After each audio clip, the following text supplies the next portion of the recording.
Given रहते 3 minus x. तो अभी आप क्या निकाले थे, डोमेन निकाल रहे थे, इसका डोमेन निकाले तो डोमेन कितना आया, 3 माइनस एक्स ग्रेटर इक्वल होगा, ऊपर में दिए हैं, यहाँ से उधर चले जाएगा 3 ग्रेटर इक्वल एक्स, माने एक्स का वैल्यू 3 से छोटा चाहे बराबर, एक्स का वैल्यू 3 से छोटा चाहे बराबर, ये डोमेन निकाले। तो एक्स का वैल्यू 3 से छोटा चाहे बराबर, माने 3 से छोटा या बराबर कुछ ले सकते हैं, यहाँ पर एक्स डाल सकते हैं, 3 से छोटा माने 2 1 0 -1 -2 -3 -4 एनीथिंग कुछ भी रख सकते हैं एक्स फंक्शन का वैल्यू निकालने के लिए, ये वाला वैल्यू वाला। तो आप बताइए जब एक्स का वैल्यू रखिएगा सर, जब एक्स का यहाँ वैल्यू रखिएगा तो एक्स का वैल्यू आएगा कि वाई का वैल्यू आएगा। जब एक्स का वैल्यू से पुट कीजिएगा, रखिएगा ये डोमेन वाला वैल्यू पुट किया तो वाई का वैल्यू आएगा, एक्स का वैल्यू आएगा वाई का। जब एक्स का वैल्यू पुट करते हैं तो वाई का वैल्यू आता है ना, आता है। तो एक्स माने डोमेन के करस्पॉन्डिंग, डोमेन माने एक्स का, डोमेन वाला वैल्यू एक्स का डालने से जो वाई का जो आउटपुट आता है, वाई का जो वैल्यू आता है, उस वैल्यू को रेंज बोलते हैं, उस वैल्यू को रेंज बोलते हैं। माने एक्स का वैल्यू को डोमेन बोलते हैं, जिसके लिए फंक्शन खुशी हो जाए, और एक्स का वैल्यू पुट करने से माने गेहूं डालने से जो प्रोडक्ट के रूप में जो आटा निकलता है, आटा को रेंज बोलते हैं और गेहूं को डोमेन बोलते हैं। ये आटा चक्की वाला मशीन है ना, ये जो गेहूं जो इनपुट के तौर पर डाल रहे हैं वो डोमेन हो गया, और जो प्रोडक्ट के रूप में आपका आटा निकल रहा है वो रेंज हो गया। इतने समझिएगा, मील वाला बैठा लीजिएगा दिमाग में, ये सारा ऐसे करके समझाए थे।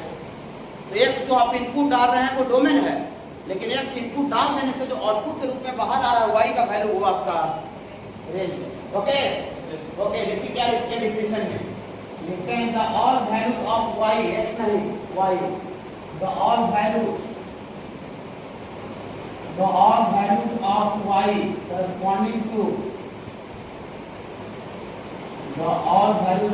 corresponding to values of x, that means corresponding to domain,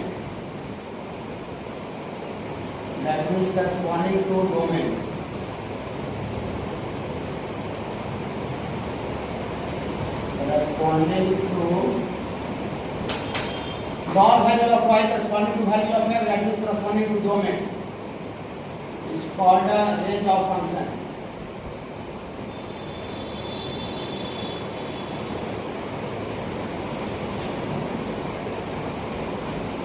नीचे लिखिएगा, ये आज इनकम्प्लीट रहेगा, ये क्लास कल ये नहीं कंप्लीट करेंगे, कल क्वेश्चन करेंगे, ठीक है।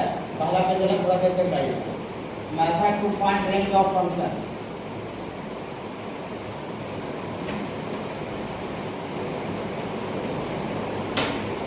method to find range of function. देखिएगा to find range,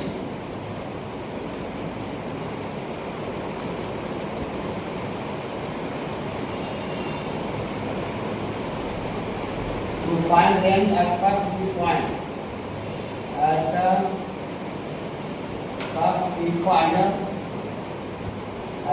we find domain of function, domain one, if a domain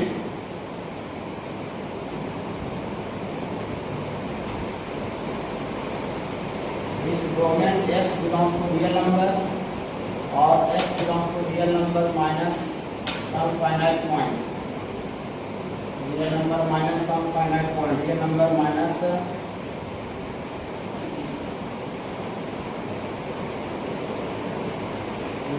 minus some finite point. Domain belongs to real number and real number minus some finite point. Then for range express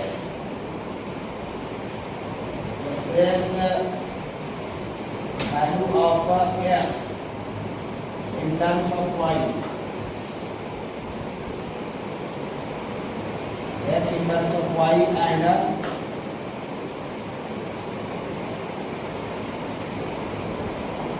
and find the value of y, and find the value of y for which x is defined. integer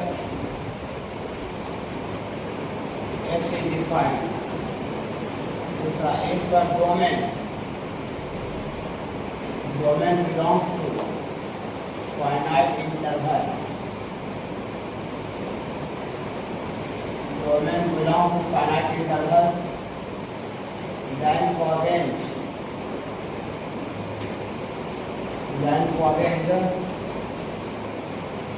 domain belongs to finite interval. Then for range find maximum and minimum value.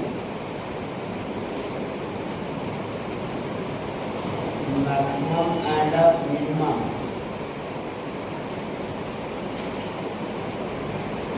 Find maximum and minimum value of fx. दो ही point इसको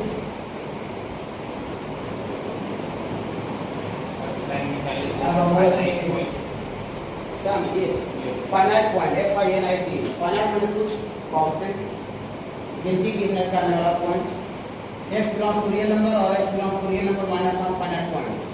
Then for range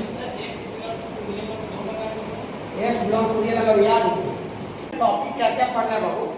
सबसे पहले basic of function जो DPP जो अभी discuss कर रहे थे 7 तक डिस्कस किए हैं वो फंक्शन का बेसिक फंडामेंटल में आता है.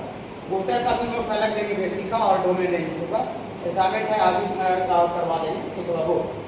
और फिर इसके बाद बाबू सेकंड टॉपिक पढ़ना है डोमेन एंड रेंज.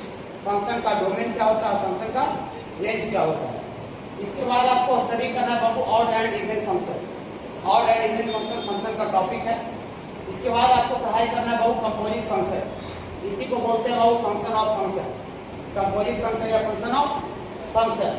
इसके बाद है बाबू टाइप्स ऑफ फंक्शन 1 1 और 2 many one into subjective injective जो भी आपको दिखता होगा मिलता होगा यही आपको टाइप्स ऑफ फंक्शन है. इसके बाद आपको पढ़ना है बाबू पीरियड ऑफ फंक्शन. इसके बाद आपको पढ़ना है इनवर्स ऑफ फंक्शन. 7 को टॉपिक टोटल आपको पढ़ना है. इसमें अभी हम लोग बेसिक ऑफ फंक्शन अभी कर रहे हैं. कुछ क्वेश्चन बचा हुआ है और फंक्शन का डोमेन पिछले दिन निकालने के लिए थोड़ा सा सिखाए थे. 5-6 क्वेश्चन बताए थे और रेंज को डिफाइन किए थे. और फिर ना आज आपको पूरा ये बेसिक का क्वेश्चन कंप्लीट करेंगे और रेंज का पूरा टॉपिक करके क्वेश्चन करेंगे. और फिर अगर क्वेश्चन हो गया फिर एलिमेंट्री टू डोमेन रेंज मिला के क्वेश्चन करेंगे. ये 7 टॉपिक में से जो बड़ा मछली है बाबू बड़ा मछली है हरा कलर वाला ग्रीन कलर वाला जो टिकॉट लगा हुआ है ये बड़ा मछली है. डोमेन एंड रेंज बड़ा मछली का मतलब ये हुआ कि आप कहीं भी जाइए बोर्ड एग्जाम जेईएस में जाइए सीयूईटी में जाइए. लेकिन अभी सीयूईटी का भी एग्जाम चल रहा है अलग डेट वाइज सब बच्चा को अलग अलग है तो उसमें आपको जाइए डोमेन और एनडीए में जाइए. डोमेन और रेंज का क्वेश्चन आपको हर एक जगह पूछा जाएगा. इसके बाद composite function function of function इसी को बोलते हैं.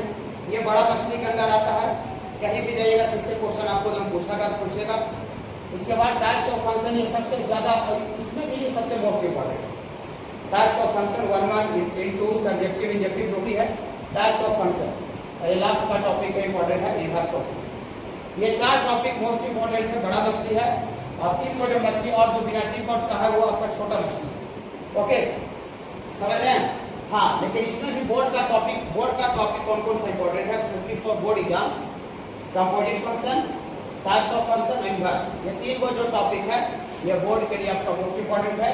और बोर्ड में आपका ऑब्जेक्टिव क्वेश्चन डोमेन और रेंज से आपको आएगा. सब्जेक्टिव भी आ सकता है लेकिन ऑब्जेक्टिव चांस ज़्यादा पूछा जाता है. ये 3 टॉपिक से सब्जेक्टिव पूछा जाता है बोर्ड एग्जाम. समझ रहे हैं बाबू. इसको थोड़ा सा आपको हमसे थोड़ा सा छू गया था वाला. इसको सबसे पहले थोड़ा नोट कर लीजिए. इसके बाद हम लोग आगे का काम करेंगे. ये टॉपिक लिखा रहने से बहुत आपको फायदा होगा. आप टॉपिक वाइज फंक्शन को एनालिसिस कर पाइएगा कि सर अभी क्या पढ़ा रहे हैं इसको और क्या पढ़ना है. कौन सा टॉपिक मेरा कमजोर हो गया कौन सा टॉपिक मेरा अच्छा है इंपॉर्टेंट सा टॉपिक क्या क्या बोले थे ये सब आपको पता रहेगा.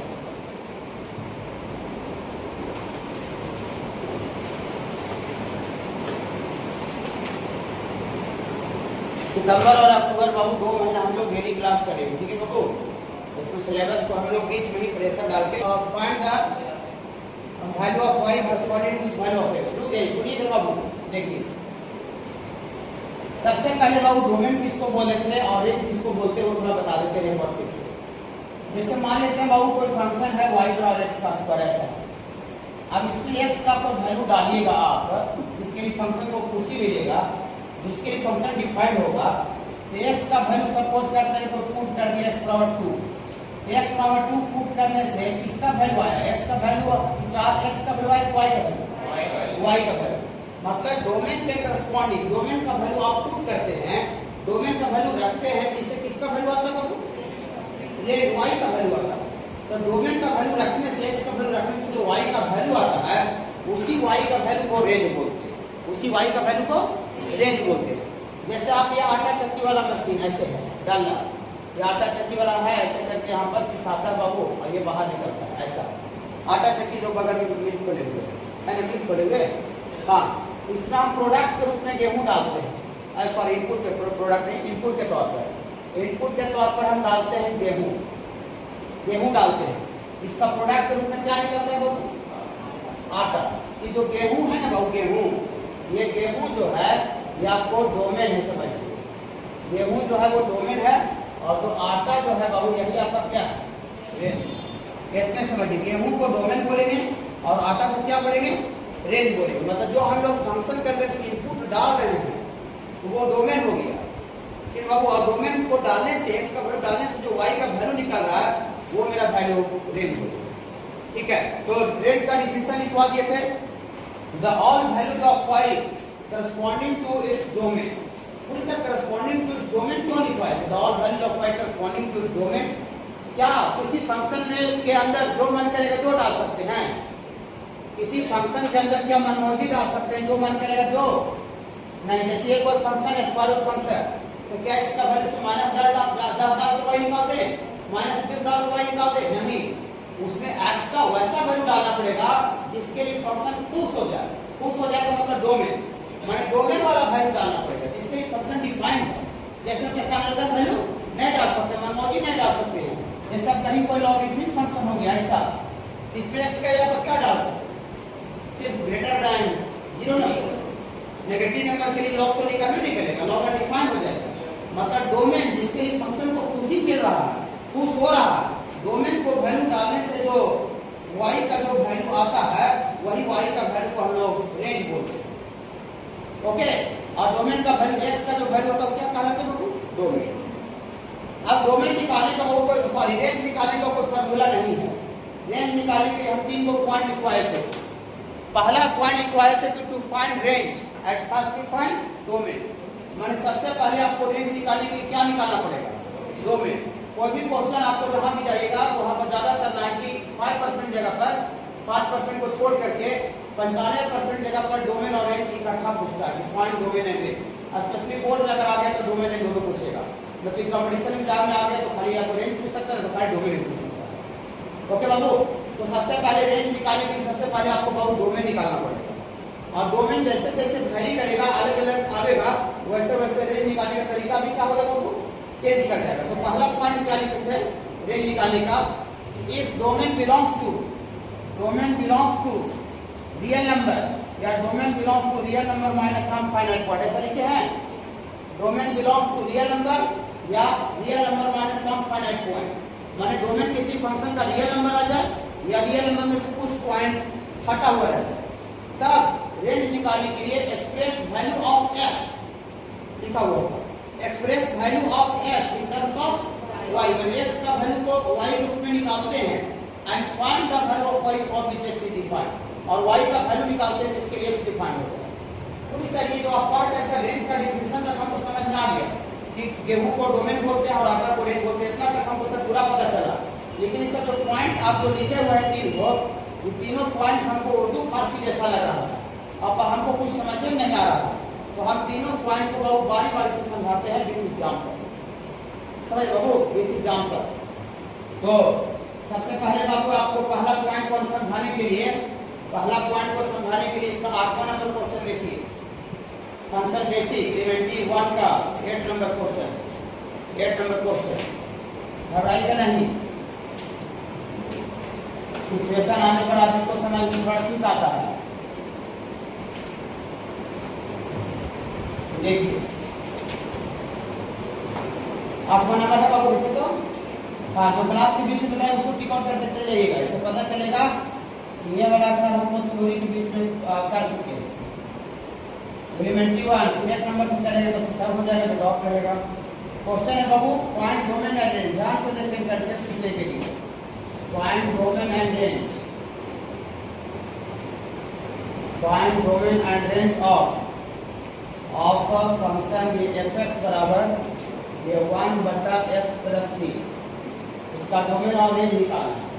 डोमेन और रेंज, डोमेन और रेंज नहीं पूछता, खाली रेंज भी पूछता था, पर भी डोमेन निकालना आपको मजबूरी होता है।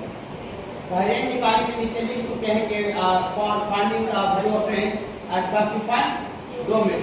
चलिए देखिए, डोमेन निकालना छुट्टी का खेला है, कुछ नहीं। रैशनल फंक्शन p/q करूँ, ये कब खुश होगा, ये कब खुश होगा बाबू कैसा? रैशनल फंक्शन कब खुश होगा, कब डिफाइन होगा? जब बच्चा बच्चे पूछे बता दी, फिर पूछ रहे हैं, नहीं बताते नहीं पूछते। कब खुश होगा? एक कैसा से पूछ रहे हैं, ये कब खुश होगा? ये फंक्शन कब डिफाइन होगा? हाँ, कब खुश होगा वही डिफाइन मैंने खुश होना होगा। किसी फंक्शन का अगर निकल जाता है उसी को डिफाइन होगा, और नहीं निकलता उसको अनडिफाइंड। तो पूछ रही कब डिफाइन होगा? जीरो हो जाता है, डिफाइन हो जाता है। क्योंकि आपके पास कंसेप्ट नहीं है। देखिए मैथ में बाबू कंसेप्ट सीखिए, थोड़ा घर पर मेहनत कीजिए और सभी लेवल से पढ़ रहे हैं। फिर बाबू देखिए, ये रैशनल फंक्शन है p/q के रूप में, और p/q के रूप में जो फंक्शन सब लिखवा दिए नोट में। इतना ढंग से थ्योरी पढ़ा रहे, क्वेश्चन बता रहे बाबू, लेक्चर में एक पैसा का कोई कमी नहीं है। ये रैशनल फंक्शन तब डिफाइन होगा जब डिनोमिनेटर का वैल्यू नॉट इक्वल टू 0 होना चाहिए। कहा है कि समथिंग बटा 0 मैथमेटिक्स में डिफाइन हो जाता है, ऐसा लिखवा दिए हैं। आप जब क्लास में पढ़ा दी तो पता रखना पड़ेगा ना, ये p/q के रूप में फंक्शन है। तो कब खुश होगा बताइए तो? इफ यदि जो बटा में है x + 3 ये 0 नहीं रहना चाहिए। अब रैशनल फंक्शन जो है कहीं का भी हो गया, एनडीए में गए वहां पर आ गया, बोर्ड में आ गया, सीयूटी में आ गया, जेईई में आ गया, कहीं भी आ गया, यही चीज लगाओगे। ऐसा मत सोचिए लगता है सर का असाइनमेंट क्वेश्चन मराठ भी जा रहा है और दूसरा जगह से रैशनल फंक्शन है दूसरा चीज लगता है। नहीं, मैथ कोई तो कंसेप्ट होता है, ठीक है। अगर ये जनरल नॉलेज रहता, ये भारत का राजधानी रहता, और आदि सभा किताब जहाँ हरियाणा का किताब में पाकिस्तान का राजधानी रहता, तो आपको वो भी अलग से याद करना पड़ता। लेकिन मैथ में ऐसा नहीं होता। मैथ जगह सीखेंगे कहीं समझ लेंगे, कोई दिक्कत नहीं है। कंसेप्ट होता है, रैशनल फंक्शन मान करके लिखवा भी दिए, समझ में आया कैसे लिखे हैं? x + 3 0 नहीं होना चाहिए, तो x not equal to -3, x - 3 नहीं होना चाहिए। चलिए x मतलब -3 नहीं होना चाहिए, मैंने -3 छोड़ा तो कोई भी वैल्यू लेंगे कोई दिक्कत नहीं, -3 नहीं होना चाहिए। तो देयरफॉर डोमेन लिखिए, देयरफॉर डोमेन गुण बनाइएगा, domain x belongs to real number में से खाली कौन नहीं होना चाहिए? -3 नहीं होना चाहिए। तो रियल नंबर में से -3 को धक्का गोली मार दीजिए। फिर डोमेन आपको आ गया belongs to real number -1 finite point. Finite में कुछ गिनती का पॉइंट घटा हुआ रियल नंबर से, या तो खाली domain belongs to real number आता है। इन तीनों में से कौन सा पॉइंट पर चला जाएगा? रेंज वाला में 1 नंबर पॉइंट, 1 नंबर थ्योरी बाबू, थ्योरी बाबू अनुसार रेंज वाला थ्योरी देखिए कौन सा पॉइंट पर चला जाएगा। हाँ, इस domain belongs to real number या रियल नंबर -1 फाइनाइट पॉइंट है बाबू। हाँ, तो लिखा हुआ to find range express the value of x in terms of y। अभी क्वेश्चन में देखिए, घबराइएगा नहीं, कि fx का वैल्यू को हम y भी बोल सकते हैं। बोलिए सर fx का वैल्यू को आप y क्यों बोलिएगा, कैसे बोलिएगा? क्योंकि हम लोग यहाँ 2 डायमेंशन स्टडी कर रहे हैं, x और y में। तो x का वैल्यू डालिएगा तो किसका वैल्यू आता है? y का। तो y बोले चाहे fx बोले कोई दिक्कत नहीं है। देखिए घबराइएगा नहीं, लिख देते हैं। पहला क्वेश्चन बता देते हैं, थोड़ा डिटेल्स लिख देते हैं।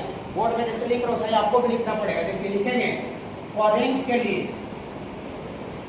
नाउ फॉर रेंज के लिए घबराइएगा नहीं, जैसे वो यहाँ लिख रहे हैं उसे बोर्ड में आपको लिखना पड़ जाएगा। फॉर रेंज के लिए एक्सप्रेस में रिप्रेजेंट करना होता है, व्यक्त करना, दिखाना। Express value of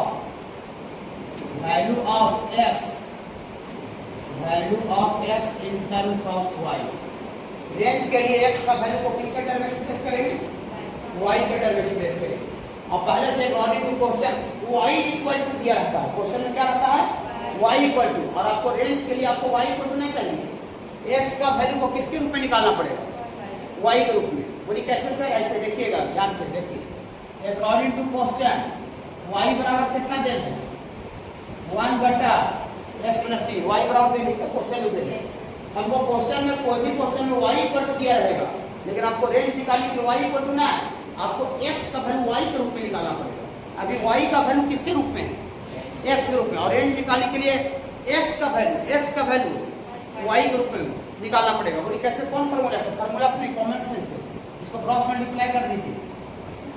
xy plus 3y बराबर 1, हमको x बराबर चाहिए, 3y होने चल जाएगा, यहाँ से xy बराबर 1 माइनस 3y, x लिखा हुआ है,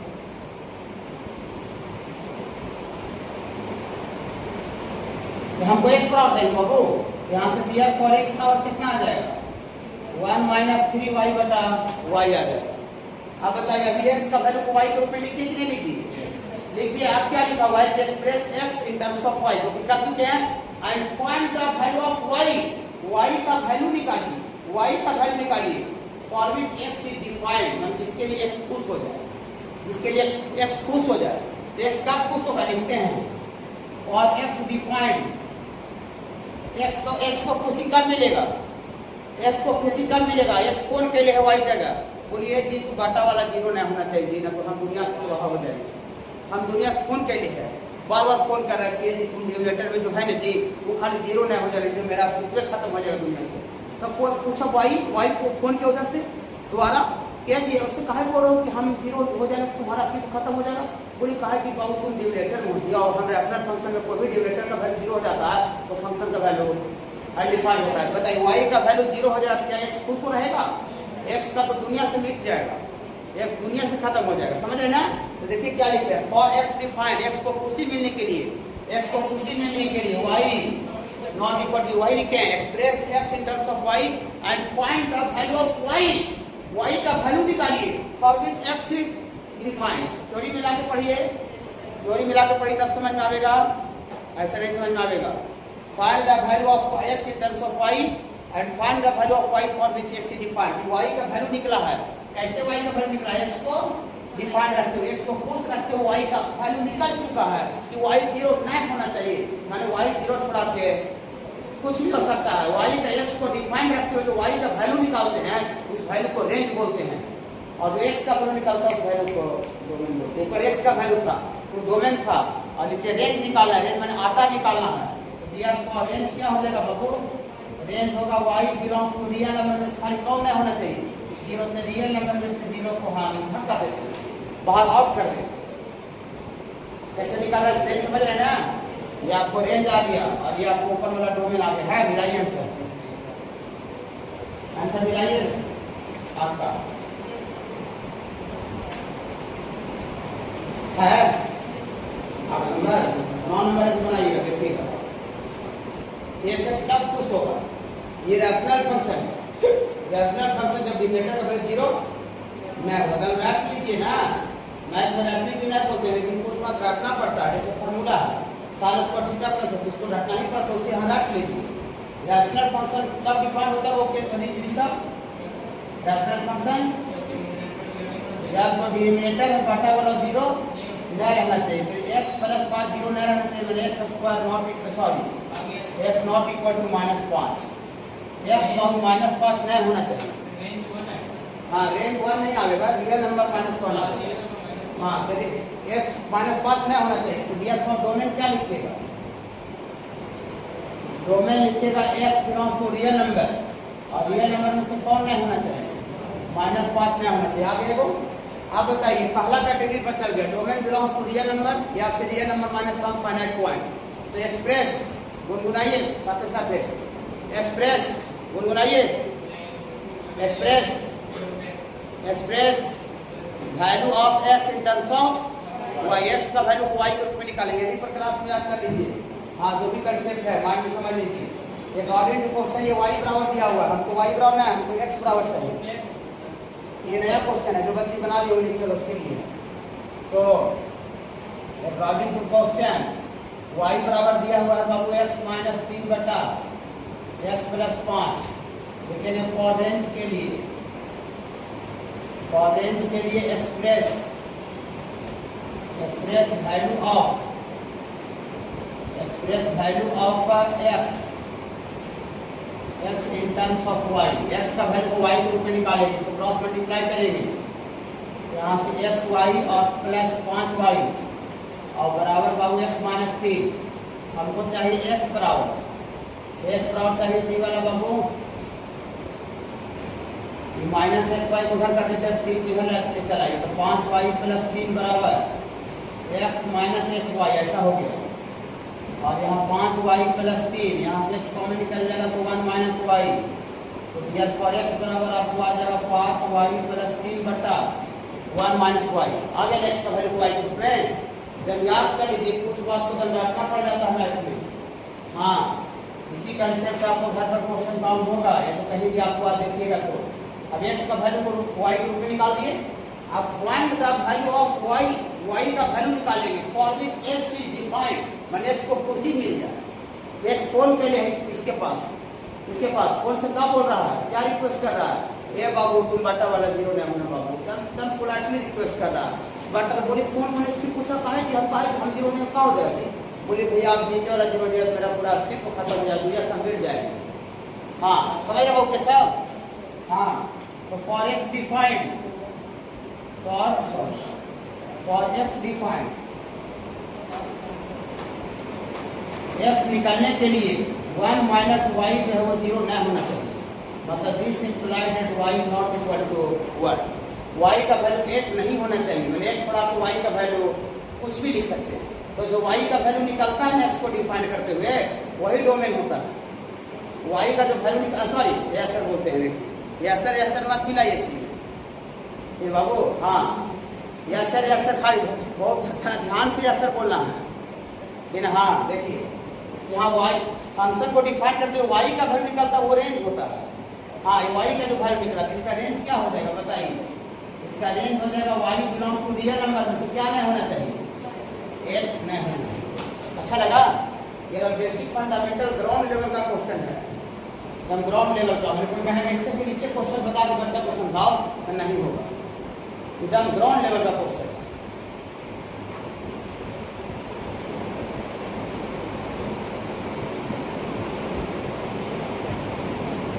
क्या होगा आसान बात है बाबू फंक्शन का, फिर बाबू फॉर डोमेन के लिए, फॉर डोमेन तो कोई दिक्कत नहीं, रैशनल फंक्शन है, rational function denominator not equal to 0, तो रैशनल फंक्शन के लिए x का स्क्वायर और माइनस 3x प्लस 2 ये 0 नहीं होना चाहिए। इसको बाबू हम लोग अथी करेंगे, फैक्टराइज करेंगे, तो x का square minus 2x minus x और प्लस 2 नॉट इक्वल टू 0, यहाँ से x कॉमन निकल जाएगा, x माइनस 2 माइनस 1 कॉमन निकल जाएगा, x minus 2 not equal to 0, यहाँ से बाबू आपका x माइनस 2 फिर से कॉमन निकल जाएगा और x minus 1 not equal to 0, तो दोनों को बारी बारी से 0, इसका दोनों 0 नहीं होना चाहिए, ये भी 0 नहीं होना चाहिए, इसको 0 नहीं करेंगे x नॉट इक्वल टू 2 निकलेगा और यहाँ x नॉट इक्वल टू 1 निकलेगा, मतलब x 2 और 1 नहीं होना चाहिए। तो डोमेन तो कोई प्रॉब्लम ही नहीं है, रियल फॉर डोमेन में कोई बच्चा कहीं दिक्कत नहीं होगा। मेन आपका कंसेप्ट रेंज का है, यहाँ पर इसका डोमेन निकल गया बाबू, रियल फॉर डोमेन आ गया बाबू x belongs to real number में से 1 और 2 नहीं होना चाहिए, अलग अलग वैल्यू, ये इंटरवल में नहीं लिखेंगे, कर्ली ब्रैकेट अलग अलग सेपरेट वैल्यू को रिप्रेजेंट करता है। इंटरवल चाहे छोटा ब्रैकेट होता चाहे बड़ा, इंटरवल का मतलब लगातार का सब वैल्यू उस बीच का साफ होता है। ये 1 कॉमन को स्पेशल फाइल 1 और 2 निकाला गया। तो बताइए यहाँ पर जो डोमेन आया belongs to real number minus some finite point आया, ये रेंज निकालने के लिए किस कैटेगरी बचा जाएगा, पहला कैटेगरी ना, अब उसी कैटेगरी में सब कर रहे हैं। ज़्यादातर 98% क्वेश्चन उसी थ्योरी पर आते हैं, भी गारंटी है, जेई तक बोल रहे हैं। पहला ही प्रॉपर्टी पर, पहला थ्योरी पर 98% क्वेश्चन कवर करने का कोई भी कंपटीशन चाहे बोर्ड के लिए, वो जो 2 बनी तो वो स्पेशल केस में आ जाता है, थोड़ा मोड़ा एक आध क्वेश्चन टपका हुआ कि बाबू तो फॉर रेंज के लिए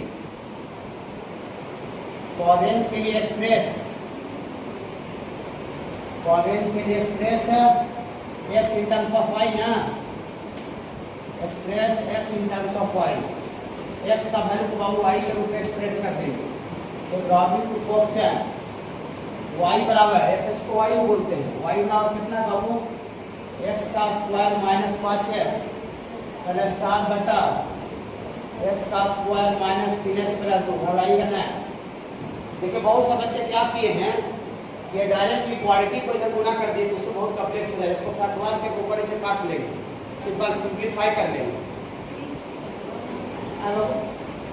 हाँ बता रहे बाबू, अब इसको यहाँ पर सुनिए नहीं, इसको डायरेक्ट गुना नहीं करेंगे, इसको हमें अति करेंगे, फैक्टराइज करेंगे। देखिए तो फैक्टराइज ऊपर वाला कीजिए, कितना फैक्टराइज होगा, -4x -x में ना, और नीचे फैक्टराइज होगा x का स्क्वायर -2x -x + 2। फैक्टराइज बाबू ये सब डायरेक्ट गुना नहीं करेंगे, यहाँ से x कॉमन निकल जाएगा तो x -4, -1 कॉमन निकल जाएगा तो x -4, और यहाँ x कॉमन निकल जाएगा तो x -2, -1 कॉमन निकल जाएगा तो x -2। यहाँ से y बराबर x -4 और x -1 बटा x -2 × x -1। देखिए घबराइएगा नहीं, घबराइएगा नहीं, x -1 से x -1 क्या हुआ, कैंसिल हो गया। ठीक है बाबू, हो गया ना, तो घबराइएगा नहीं, घबराने से कोई फायदा है बाबू, कोई फायदा है और घाटा लॉस होगा।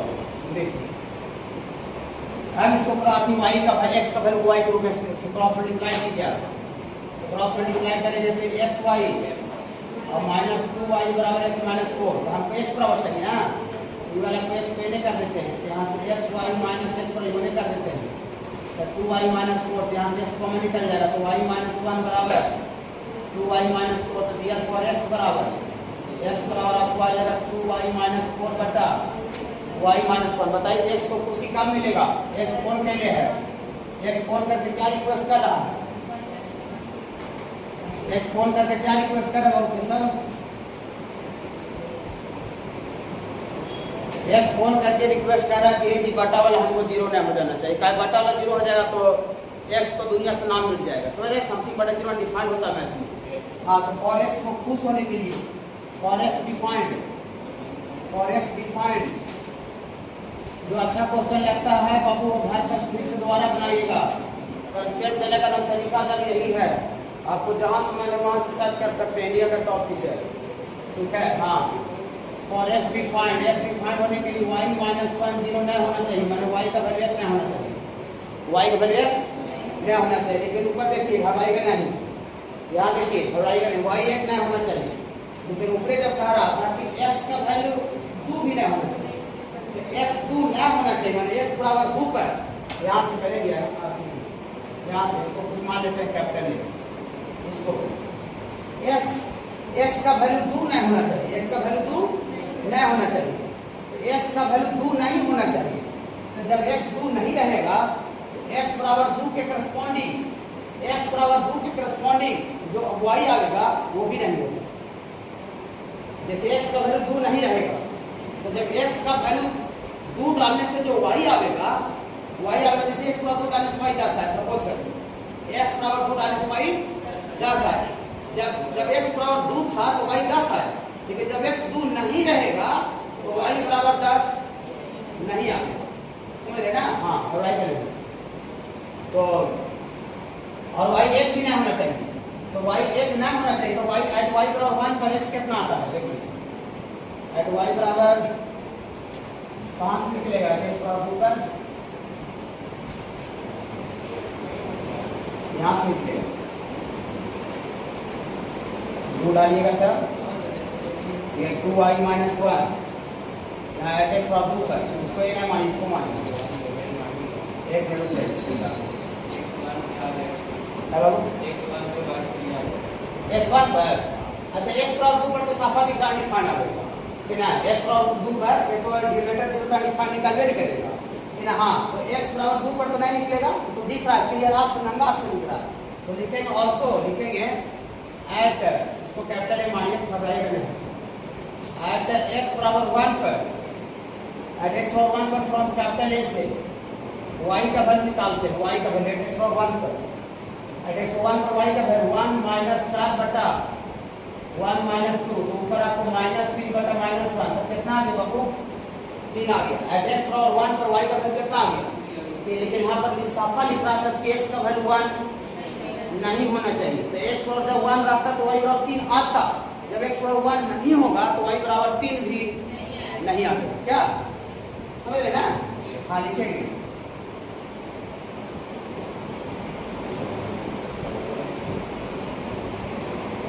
जो बच्चे बना लिए होंगे नीचे वाला बनाइएगा बच्चे